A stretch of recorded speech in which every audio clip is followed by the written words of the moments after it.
I'd like to share my thoughts and ideas on how to deal with and respond to the evils and horrors that we've just witnessed. I don't mean how to politically respond or militarily respond. I don't mean how to help all the victims right now, though obviously that's crucially important.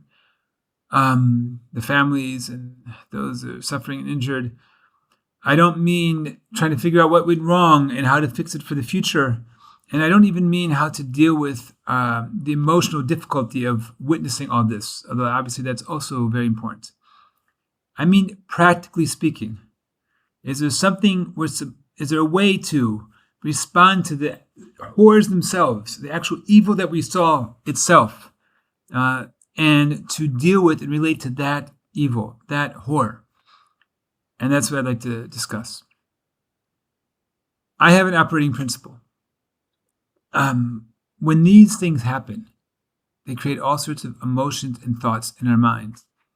We're not just going on life as usual anymore. We've stopped. It imposes itself upon us in some ways. And it's hard for us to deal with, but it's also an opportunity. We have a passion that we didn't have before. We have a concern that we didn't have before. We have a focus we didn't have before. And we should take that and use that to build specifically in the way that the evil tried to destroy.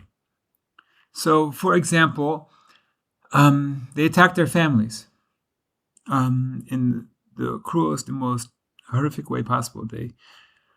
Our children, our babies, our toddlers, our parents, our grandparents, our parents, for some of us, our brothers, our sisters, or just even our friends. And so we should go and we should, in as many ways as we can possible, deepen and expand and broaden our connections and our families to our kids and to our grandkids and to our parents and our grandparents and our brothers and sisters and cousins and friends and family. We should reach out. We should understand them better. We should listen to them more. We should spend more time with them. We should find the way that we can, who we are and where we are, to deepen and broaden those connections and to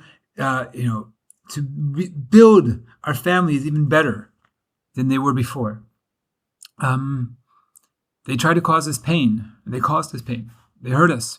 And they tried, and they have, to some extent, humiliated us.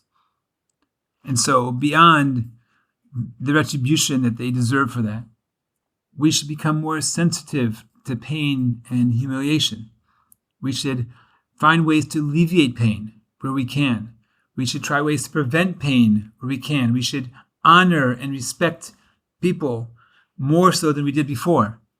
We should take that evil and use it as a way to go and build in a way that we wouldn't before, to be more respectful and loving and caring and considerate than we would have been before. They attacked our Jewishness and us as a people.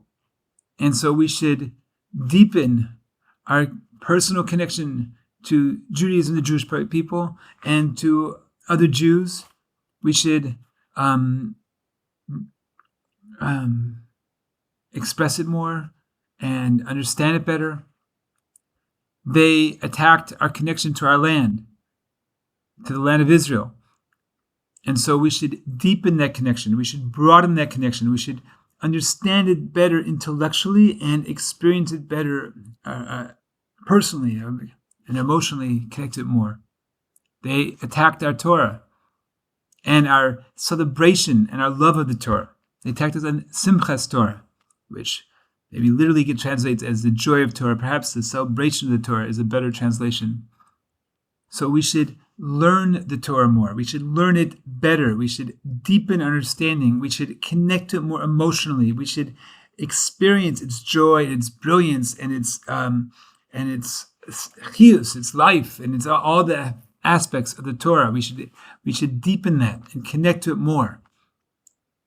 And I'm sure there's other ways that we can think of, each of us individually and collectively, of how they attacked us. And in those areas, we rebuild. In those areas, we deepen our connection. And in those areas, we excel more so than we would have otherwise. And we we act there and build there in a way that we wouldn't have, or that we weren't at least, maybe we should have been, but we weren't before this evil took place. In essence, to the extent that they try to create darkness, that's where we create the light. To the extent that they try to destroy, that's where we build. And that's how we create, and that's how we move on, and that's how we, transform this horror into something that actually has some meaning. We can't bring those babies back, or those children back, or those people back who were murdered. But we can let them know that we love them, and that we care about them, and that we miss them, and that we wish this never happened to them. And we can use that for good. And we should all know better times. All the best. Bye-bye.